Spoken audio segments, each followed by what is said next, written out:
As a child, I had really bad claustrophobia, where anywhere that spaces were really close or people were really close, I had a lot of anxiety to the point that I would hyperventilate.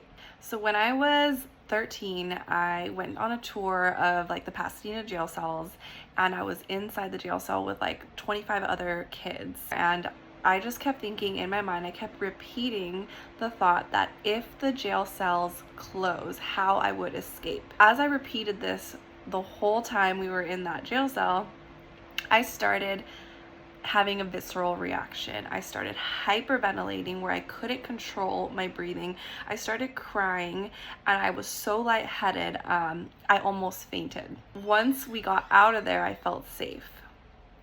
Once I got out of that area and into the big courtrooms, I settled and everyone was kind of like, "Are you claustrophobic? Were you hyperventilating?"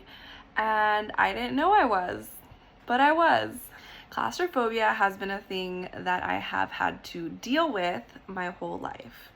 I don't like small spaces. I don't like huge crowds of people in small rooms, concerts, elevators. Things like this are very, very difficult for me.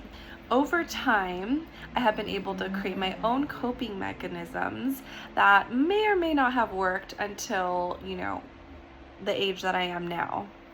I've gotten to the point that I have insourced my own safety, that I no longer feel like it holds me back. That's not to say that if you put me in a small ass refrigerator and like lock it, that I'm not gonna go crazy. This is how I overcame claustrophobia and hyperventilation. When I was in Ireland, they have those huge buses that take you to the airport.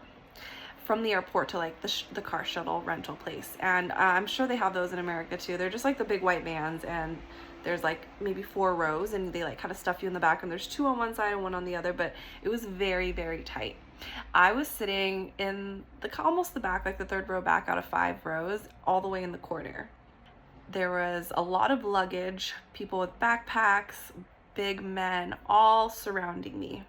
Right away, my mind began to think of the worst possible situation, that something would happen, we would crash, and I would be stuck in the car and die. The thought started ruminating and it started going. What I did was I had to insource my safety in that present moment. I checked in with my body and I asked myself, are you safe right now in this moment? So I checked with myself. I was like, okay, I'm safe right now. Right now I'm safe. I feel good. I'm safe right now. And I asked myself, how would you know that you won't be safe later? And I thought about it and I was like, no, I don't know. Like, I don't know that this car is going to crash. Like, what are the odds? I don't know what the odds are of this car crashing. What are the odds that if we crashed that I wouldn't be able to get out and I would die? Like, what are the chances of that? Actually, I actually don't know that at all. I'm thinking of these worst case scenarios because of this fear that I hold. So I checked in with the fear and I asked the fear, hey, what are you really scared of? It was scared that I wasn't safe. This fear was coming forward in order for me to think logically of an exit plan so that I would be safe in case of an emergency. This block, this fear, was just trying to keep me safe by allowing me to think of this strategy in case the worst case scenario occurred.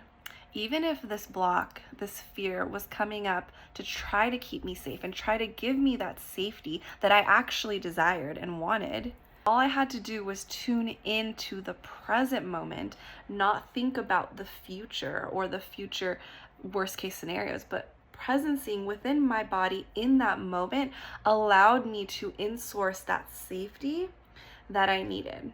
What I continued to do for the rest of the 10-minute drive was breathe into my body and used my breath and monitored my breath and how it felt in my body. With every breath I took, I felt and reassured myself that I was safe in that moment.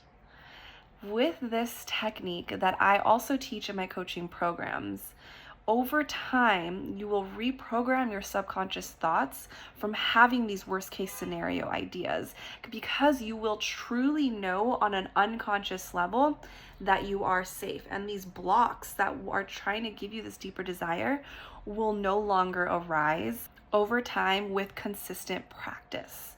These resources are so powerful, and I can finally say I am not claustrophobic and I do not hyperventilate.